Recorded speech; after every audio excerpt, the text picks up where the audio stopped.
Bom, meu nome é Samara e hoje a gente vai falar sobre a densidade. A densidade absoluta, ou massa específica de um corpo, ela é a razão entre a massa e o seu volume. Então, ela pode ser expressa em quilograma por metro cúbico ou em grama por metro cúbico. Já a densidade relativa, ela pode ser definida como a relação entre a densidade de um corpo e a definida como padrão. Geralmente, como padrão, a gente sempre usa água destilada a temperatura de 4 graus. A densidade de um sólido ela pode ser determinada pesando esse sólido e logo em seguida a gente determina o seu volume. Se esse sólido em questão ele tem, então, uma forma irregular, o volume ele pode ser achado pelo método que a gente chama de deslocamento, que consiste em que a gente determina a massa desse sólido, transfere ela para um instrumento que seja graduado, né, um instrumento volumétrico graduado, que contém algum tipo de líquido que esse sólido ele não consiga flutuar.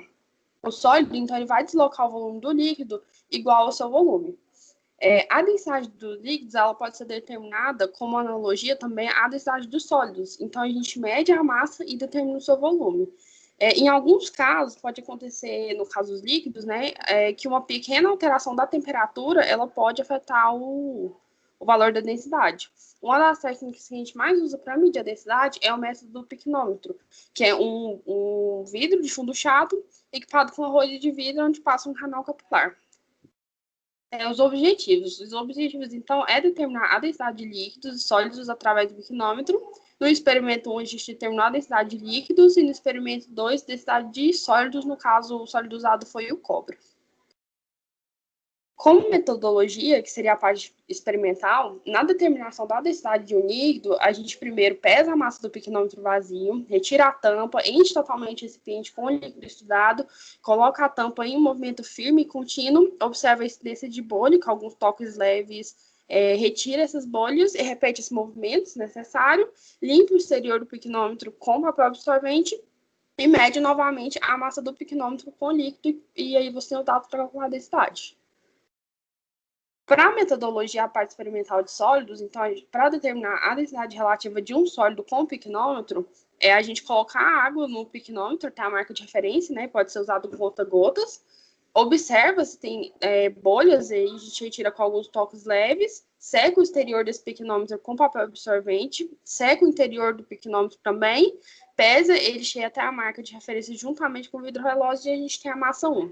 Pesa esse piquenômetro de novo, novamente, com água e o vidro relógio junto com as aparelhas de cobre, a gente tem uma massa 2 e insere o cobre dentro do piquenômetro e retira o excesso de água para ficar na marca de referência, né? Seca o balão do piquenômetro, faz a pesagem de novo do piquenômetro com água e cobre, juntamente com o vidro de relógio, e a gente tem a massa 3. E a partir desses dados obtidos, a gente consegue calcular a densidade relativa do cobre. Para os cálculos, né, para os resultados da densidade do líquido, nós retiramos alguns dados do experimento, né, que é a massa do piquenômetro vazio, do piquenômetro cheio, a massa do líquido, o volume do piquenômetro e a densidade da água na temperatura medida. Para o cálculo da massa do líquido, a gente usa massa do líquido é igual a massa do piquenômetro cheio menos a massa do piquenômetro vazio, que a gente obteve um valor de 50,4 gramas. E para o cálculo da densidade do líquido, a gente usa esse valor da massa do líquido já obtido dividido pelo volume do piquenômetro. Então, a gente tem 1.008 gramas por ml. Como discussão, o experimento ele foi relativamente simples. Então, para um resultado mais exato, teriam que ser levados em conta alguns quesitos, que seria a calibração das vergalharias, a aferição da temperatura do líquido, e no momento do experimento também pode ter ocorrido alguns erros de manuseio que influenciariam nos resultados finais. Nos resultados da densidade do sólido, nós também tiramos alguns dados, né?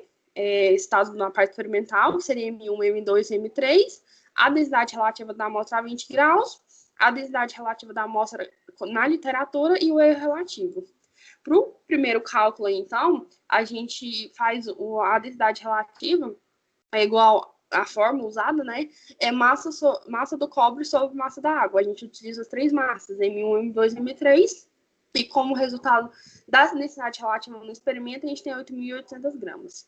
Para o cálculo da densidade do cobre com a temperatura a 16 graus, então a gente utiliza a densidade relativa já obtida no experimento e multiplica pela densidade relativa a 16 graus de acordo com a tabela do vídeo, porque No caso, como foi na introdução, a gente usaria a temperatura a 4 graus, e como foi a 16 graus no vídeo, a gente tem que fazer essa correção de temperatura. Então, a densidade do cobre com a temperatura a 16 graus ela foi de 8.791 gramas por ml.